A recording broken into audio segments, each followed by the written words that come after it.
Hello, everyone. Welcome into episode number 10 of Onward to Victory's Monday edition. My name is Noah Reed, excuse me. I was going to say we're missing Jordan Talley today. But my name is Noah Reed, and I'm joined by Ella Wolter-Sánchez. All right, so Thanksgiving's only a few days away, and you know, I've touched on this a couple of times in our previous episodes. I'm a food connoisseur, so we're going to get into it right away. What are your top 3 Thanksgiving dishes? I would have to say, honestly, my family does, this might be a little controversial, but my family does turkey and ham. So I'm a big fan of both turkey and ham with some gravy and big mashed potatoes girl. So I'd have to say those 3 and maybe some really crispy mac and cheese. It's hard to go wrong. And I'm come from a family, too, who it's normal to have, you know, the turkey and the ham. My family does a really, really good honey smoked ham, and I almost prefer that to the turkey because I feel like if you cook a turkey 10 times, you know, let's say maybe 5 of those, it's going to be like perfect turkey, whereas it's really hard to go wrong with the ham. So my mom does a stuffing that's really, really good, and then mashed potatoes, but I'll give an honorable mention to green bean casserole. I feel like it gets a little bit too much hate. I'm one of those haters. Well, last one is obviously the best part, Thanksgiving dessert. What? You only get to pick one. Only one. I'm a big fan of pecan pie. Pecan pie? Yeah, with some vanilla ice cream on the top. I used to hate it, but I feel like there's obvious pumpkin pie, but pecan pie is so good. I don't like pecans by themselves, but pecan pie, top notch. Definitely up there. That one was, you know, it was the one dish I think that my dad, myself, and my grandpa would all agree on. But we'd also do a cherry pie for Thanksgiving, and that one was really good. So that sounds yummy. But it was a really good weekend for ASU football because in 1995, let me set the scene for you. The BYU Cougars fell to Arizona State 29-21. Now, 30 years later, here in Tempe, we celebrated with a massive victory for the Sun Devils in front of not only a sold-out crowd, but the college town in Tempe was absolutely electric. That felt like a movie almost, in a sense. Like, this is what you see in the movies when the parking garages have literally people just setting up barbecues. There was tailgates out literally all day the night before. It was insane. What was your take on everything that transpired? I know. I definitely felt like I was at a southern school where, you know, game day starts at 6 a.m. as soon as the sun rises, and game day is the whole day, not just starting at, you know, the afternoon. And, you know, it's a whole day event. And it was just amazing that, I mean, I wish I could have been there for, you know, starting the day earlier.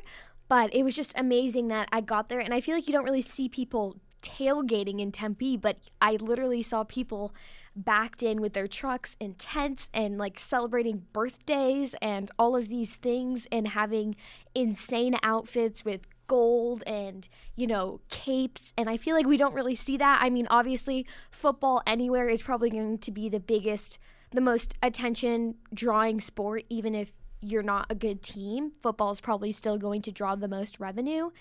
And it was just amazing. And then afterwards, I mean, I've never seen anything like it. Especially coming from somebody who has lived in Arizona her whole life.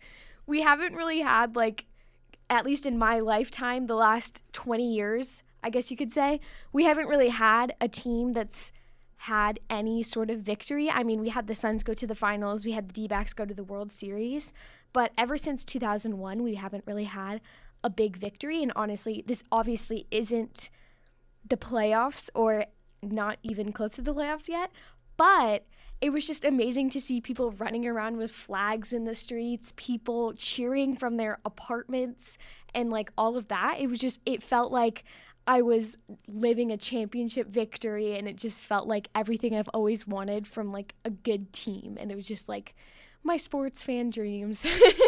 Well, I think it's safe to say that the Valley was absolutely activated. Thousands of fans storming the field when they thought the game was over, but upon further review, the officials decided, you know what, we'll put 1 single second left on the clock. And then after about a 13-minute delay that saw a mad scramble to get the fans off the field, BYU was given one final attempt at the Hail Mary.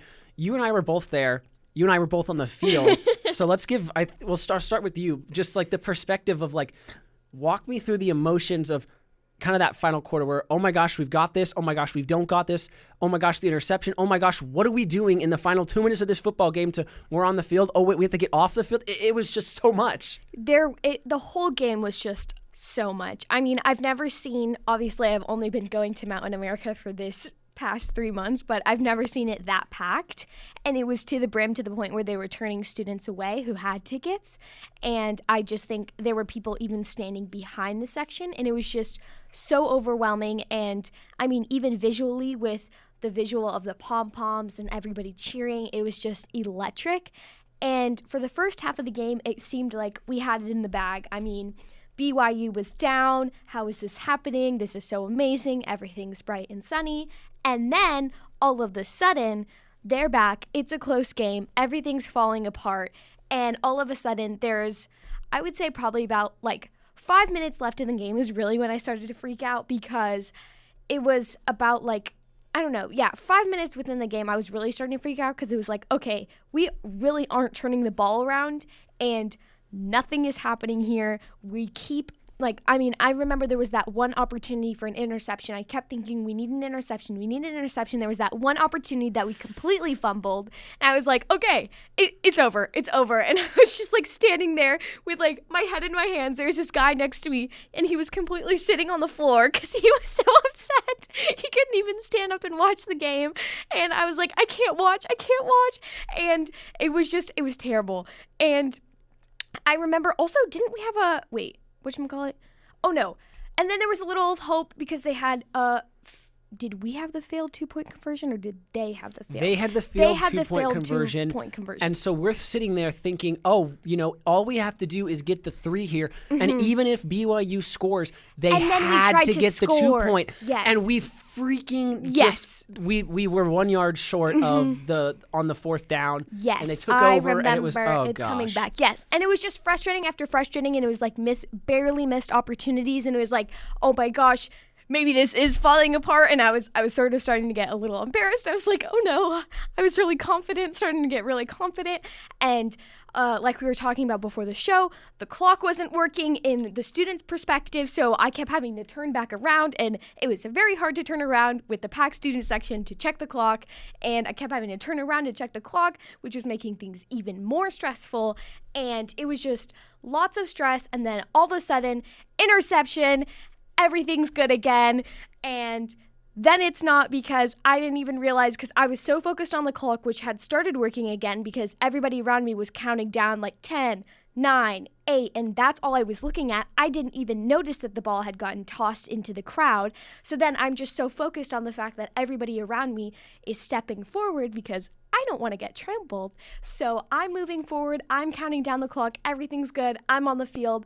Then I look at the screen and it says, the previous play is under review, and then I turn to my right, and all the BYU fans are cheering, so I know that something is not right. I mean, I think for me, like you said, at about, I would say, there was 40 seconds on the clock, I think, when a final big play was going, and that clock starts running,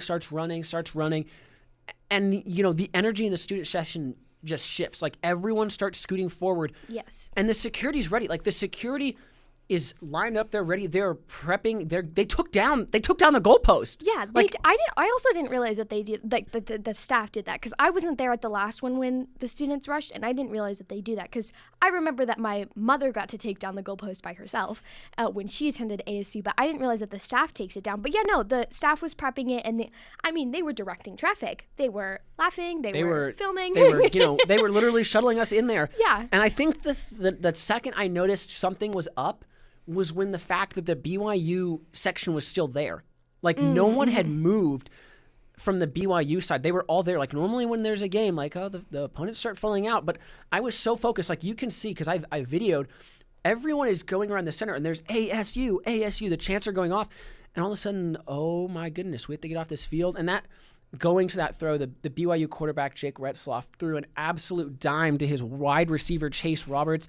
He fell just shy of the end zone ultimately, and then the sea of gold washed over the field again, which I honestly thought was almost cooler because ASU was enveloping this field essentially, and then they charge out. That was cool. And again, this is just going to be a game that goes on the highlight reel for a long time because of not only the fact that this had just all of the things building to a historic game, but now we are legitimately in the hunt for a Big 12 championship. A couple things fall our way. We could be in Lubbock, Texas. Not only could we be in Lubbock, Texas, I was talking about this with friends from church yesterday because I'm LDS. So this game even had more invested stakes because I was never going to hear the end of it from my friends at BYU. So I got to silence them this weekend, and that was beautiful. But one of my friends did point out, he's like, hey, if things work out for us and for you guys, it could be a BYU ASU rematch in Lubbock, Texas, which would be insane. I did actually look into plane tickets because part of me did want to jump on the bandwagon. I don't know if I'm ready to drop $600 on plane tickets, though. Oh, gosh, yeah. But no, I was also looking into, because I wanted that as one of the segments, but there's just so many different possibilities and opportunity, if everything works out. I mean, I was also closely monitoring the Colorado game, which they lost as well, which was another good thing for ASU, but it's just insane. And now we're ranked 14th, which is crazy, and also first undefeated season at Mountain America since 2004, I believe. 2014. 14. So, yeah, but but which one's the 2004? the 2004 record is I don't know. I think 2014 was the last time we went undefeated at home. Okay. I remember there was one 2004 and one a lot of the fours. Anyway, and the 14. Anywho, it was just, everything about it was just very remote. And then it was very funny to go home and see the Oklahoma-Alabama game where they rushed 28 seconds and they were talking about Tempe, Arizona. Two completely different instances, might I say. They were like, oh, this premature field rushing is becoming a trend. We thought the game was over. The announcer literally said ASU won. The clock hits zero. When the clock hits zero, you rush. Otherwise, you get trampled. That's what happens when there's 65,000 people inside of Mountain America Stadium. And you mentioned something earlier, and I actually really did want to touch on this. The actual the revenue side of this goes so much beyond Mountain America itself, and just obviously with the tickets, but it goes into the whole local businesses, because right after the game, we went over to a pizza shop and we had the view of not I forget what street it is, but it's the street essentially that borders the right of the stadium. If you're facing stadium, it's the main street, and you could just see cars pouring out of Tempe for hours. And we were in Tempe till 8:30 because we decided we wanted to go walk across Tempe Town Lake and just really take it in. And so we were there, and there was just so many people. We were all in our gold, so we stood out, and there were cars going by with forks up, go ASU, honking. Everyone was just, and this was hours after the game. This felt like a legitimately, like you mentioned, the southern section, it did legitimately feel, and I know, that we're not even close to those SEC schools. Yeah. I will not even say, but the fact that ASU's got a shot at potentially being in the Big 12, championships, and then a shot at the playoffs, obviously, is absolutely huge. But we're gonna move on now because we've given ASU football its props, but I think rightfully so after a 30-year game in the making. So exactly. And for our ASU athlete, I couldn't help but put our big two, Judy and Mary. We've been talking about them all semester, and they had a strong, stunning finish. Judy Chepkowicz and Mary Schroll. Judy Chepkowicz, we talked about her last show and in previous shows, and she earned All-American status at her NCAA championship, and she was the first freshman in Sun Devil women's team history to earn All-American honors. She placed 30th with a 19:59 time at the NCAA championship, and 10th individual in team history to earn All-American honors. So that was just amazing, since we talked about her going over there last week, and it was just amazing to see her stats and the success that turned over from that. And also, something very interesting, I kind of deep dived on this, senior Mary Schroll was drafted, and she was the 4th pick in the 2nd round of the 2024 Pro Volleyball Federation. And she was drafted to the Vegas Thrill, and she's the first Sun Devil drafted in program history. So I did a little diving on the Thrill and the PVF, and it's a professional women's volleyball league. And to my understanding, it's the only professional volleyball league in North America. And this is only their second season, like the entire league. And it starts in January 2025. They're composed of 8 teams currently, one being the Vegas Thrill. And their champions last year were the Omaha Supernovas. So it's really cool to see one of our ASU players get drafted to this new and upcoming women's league, and it's great to see new professional teams for women's and more opportunities for women athletes outside of college. Well, yeah, you touched on Mary Schroll, and we'll get into volleyball a little bit later as far as just comprehensively as a whole. But that was actually one of the first things I saw this morning. I was super excited because I had no idea that there was a pro volleyball league. Like, I know there was stuff that they do, obviously, for, Team USA for Olympics and stuff that they can do, for the world athletics side of things. But having that in the U.S. is only going to make things better. I'm a huge volleyball fan. I went to, several games. I'm actually going to call one for Blaze this week on Friday, the final game of the home season, which has a shot to go undefeated at home and put a pretty stout record up. But going back to the cross country with Judy Chepkoech, I was watching both. I watched both those races, and that was huge. I'm flipping through the results, and I was like, oh my gosh. And it was funny because the runner who finished actually right behind Chepkoech, I know her. I've met. Really? I know her sister really well, Carissa Chamberlain. Older sister Riley goes to BYU. BYU ends up sweeping national championship. They had their fun. But I was like, wow, this is crazy. She got All-American honors, like you said. Mm-hmm. And I was like, wow, the fact that I literally know her and her dad, and I've ran with her sister, like that's like, to put in perspective, Riley Chamberlain has run a 4:30 metric mile. Convert that over, that's 4 minutes and 26 seconds for like your regular 4-lap turn the track. Like that is ridiculous. So again, the success of the field, and that was only for 30th place. 30th place is time. Insane. So again, just shout out to the Lady Sun Devils. It's awesome. And we did get into volleyball now, just kind of diving in more because Saturday was busy day for the Sun Devils. Mm-hmm. I know that Sun Devil hockey had a pretty productive day. The football team was tackling BYU. The volleyball program spent the weekend in Boulder, Colorado. They played the Buffalo, and there was their final road game of the regular season. ASU won 3-1. They clinched the Big 12 championships 1 week early. The team will return home to Tempe on Friday afternoon to celebrate their seniors in a matchup against the University of Central Florida. They actually slid up one spot on the NCAA rankings this week to 8th overall. Wow. They also secured an automatic bid to the NCAA Division I volleyball tournament. They're 28-2 this season, which is actually tied for the second most wins in a single season all time. All they need is 3 more victories, and they'd tie the historic 1982 team.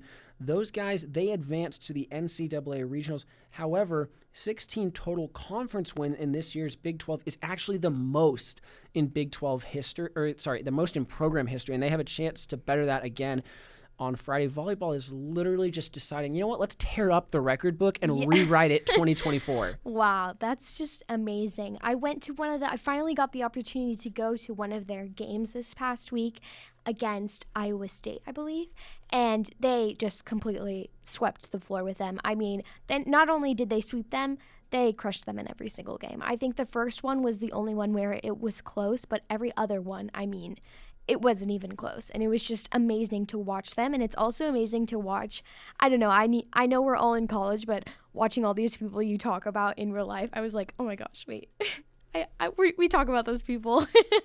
But it's just amazing that not only, everybody's talking about football because everybody knows about football, but it's just amazing that not just football, but several Sun Devil teams are just having insane moments right now. And they just keep on going. Not only are they having insane moments, they're setting records and they're breaking records and they're breaking the records that they're setting, and they just keep on going. And it's just an amazing time to be a Sun Devil. Yeah, we'll give that shout out to ASU hockey real quick. 6-7-1 is their record this season, but they got a big win and they advanced to 19th. First time they're ranked this season on the poll. But as far as tournament brackets for Sun Devil volleyball, we'll get back to you. We'll have a full house next weekend, I believe, or not next weekend, next Monday. It'll be our last show of the semester, I believe, unless we decide to do one on the 9th. But I don't think we are doing one according. We'll have to double check that. But yeah, just stay tuned. Episode 11 will be our last as of right now. We'll shift gears a little bit to our Arizona high school prospect, who is this week's guest of honor. Okay, this kid is insane. So I was doing some research for this, and I wanted to not, whenever you look up high school prospects, always the first page or two is football. But we've talked about football prospects, we're talking about football all the time, and I decided to look into basketball. And one of the top 10 basketball prospects in the country is from Arizona, and the top basketball prospect from Arizona, number one in Arizona, is undecided or undeclared, and his name is Koa Pete, and he's class of 2025. He's 6'7" forward, and he has offers from U of A, ASU, Baylor, Houston, and Texas as of now. And he has features on ESPN, and he's the number one in Arizona and the best in Arizona. And he's on the best team in Arizona, Perry High School. So I saw that and I was like, okay, this is really impressive. And then I did some deep diving, stalked him on Instagram, and I figured out that 2 years in a row, he's the Gatorade Player of the Year. And then I saw that he was the 2023 USA Basketball Player Male Athlete of the Year. He was a key contributor to the 2023 U.S. Men's U16 national team that won gold in Mexico, averaging 17.2 points per game. And he's helped bring Perry to state championships the last 3 years, 2022, 2023, and 2024. But anyway, the more I was reading on this guy, I was looking at his Instagram, and then I was like, okay, this can't be right. So I Googled it because I was like, I don't know if his Instagram is correct. But no, I was just wowed. And this guy is class of 2025, senior in high school, and he has all these amazing stats already. Featured on ESPN, Gatorade Player of the Year 2 years in a row. I mean, just completely wowed. I mean, what were you doing at 16? I certainly wasn't in Mexico, averaging 17.2 games, which, for those of you who don't really know a lot into the basketball stats, that is really impressive numbers. And the fact that, because at first I was reading that, he's undecided this year and he hasn't, graduated. But then I realized, wait a minute, he's class of 25, which means he was with the team, Perry High School, which we've touched on a couple of times, as a freshman. You don't go to state as a freshman unless you have just a God-given talent. So, again, this is Perry High School. So I'm curious from your side, where is Perry High School relatively to where we are, and where would you rank them among the top 5 high schools in Arizona? Perry High School, so it's in Gilbert, which to us is southeast, and is southeast. And for basketball, Perry is top in Arizona. I mean, I know we talk about a lot of other high schools like Desert Mountain and Chaparral and all those other ones, but definitely for basketball, they're number one in Arizona.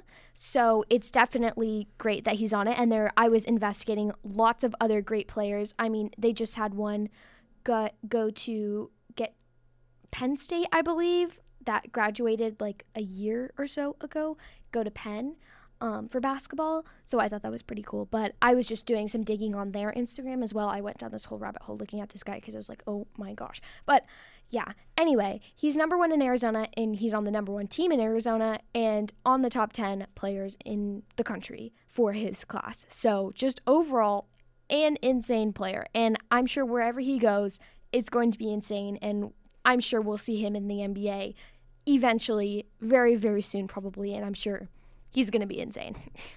Yeah, well, we've got some more cleanup because, again, this was just an absolutely jam-packed week for sports here inside the Valley and outside of the Valley. We've got some road games to touch on. Yes, so overall, I know we talked about volleyball and we talked about football, and we did touch on hockey a little bit. They had an amazing past series. They swept number one national champs Denver, and they're now in hockey's top 20. And last week we talked about their first NCHC win, and now they had their first NCHC sweep. And for women's hockey, they had 5 Sun Devils to be chosen for Team USA, and they'll compete in the Winter World University Games in Torino, Italy. And basketball received 5 votes for the AP ranking after their big win over Cal Poly.